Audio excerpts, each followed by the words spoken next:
Hey guys, today I'm going to be playing with some of the slime that I made.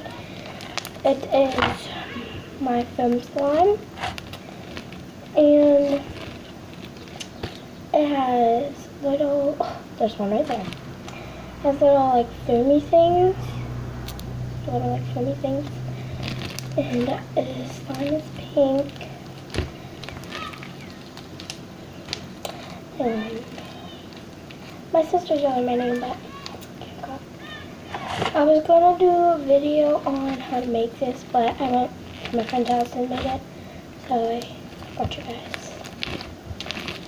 But it's pink slime with foam beads in it,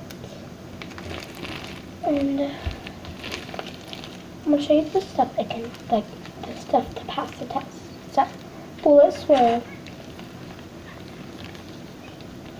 I stuck my finger. Yes, it did swirl.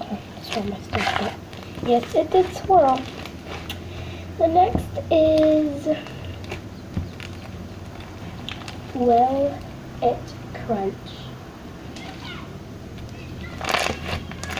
Yes, it will. Will it? Next thing is Will It Poke?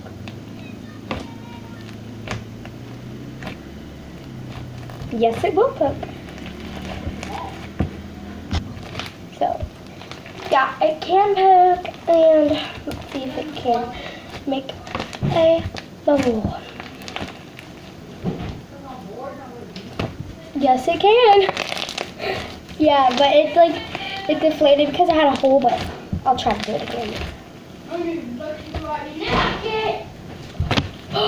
Oh, guys. So that was an awesome bubble. And so that's what my slime can do.